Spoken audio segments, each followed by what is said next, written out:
Alright, let's dive into this because there's a lot to unpack here, and personally, I think it's a perfect example of how pre-season can be both a blessing and a curse for top-tier clubs like Arsenal. So, Mikel Arteta drops this update about Jurrien Timber, and immediately, my ears perk up. Why? Because Timber's situation is a microcosm of the larger challenges Arsenal is facing right now. Let me break it down for you. First off, Timber's injury saga is fascinating. He's back on the grass, which is great, but Arteta's vague timeline, weeks away, tells me this isn't a straightforward recovery.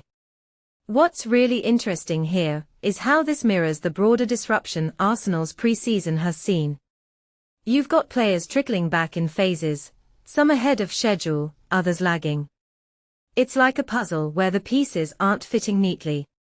And this raises a deeper question. How much does this disjointed pre-season impact their Premier League kickoff? I mean, chemistry and fitness are everything in football, and right now, Arsenal's squad feels like a work in progress. Now, let's talk about Timber specifically. The fact that he's not rushed into surgery is a silver lining, but an extended period out of action. That's a red flag.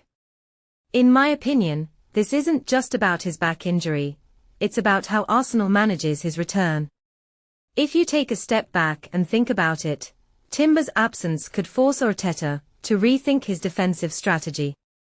Maybe this is where we see someone like Gabriel or Saliba step up in a big way. But here's the thing, defensive partnerships take time to gel, and time is something Arsenal doesn't have in abundance right now. What makes this even more intriguing is the contrast with players like David Raya and Bukayo Saka. Raya's ahead of schedule, Saka's back early, these are positive signs, right? But here's where it gets tricky. Arteta's got to balance the eagerness of these players with the reality of their fitness levels.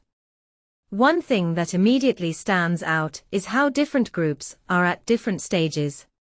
Some have done more, some less, and Arteta's got to figure out who's match-ready and who's not. This isn't just about physical fitness, it's about mental readiness too. What many people don't realize is that pre-season is as much about mindset as it is about conditioning. Now, let's zoom out for a second. Arsenal's pre-season has been a logistical nightmare, thanks to the World Cup. Players returning in waves, mandatory rest periods, it's a manager's worst nightmare. But here's where Arteta's leadership is put to the test. Can he turn this chaos into cohesion? Personally, I think this is where we'll see if Arsenal's squad depth is as strong as it's hyped up to be. If they can navigate this rocky pre-season and still hit the ground running in the Premier League, it'll be a testament to Arteta's tactical nous and the players' adaptability.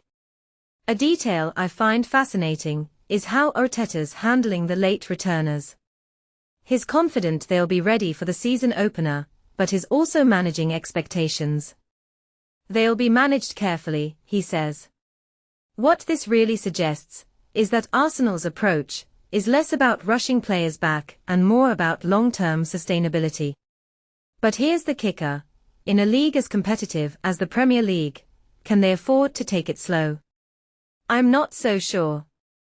In my opinion, the real test for Arsenal isn't just about individual players like Timber or Raya, it's about how they come together as a unit. Pre-season is where the foundation for the entire season is laid, and right now, Arsenal's foundation looks a bit shaky. But hey, that's football, right?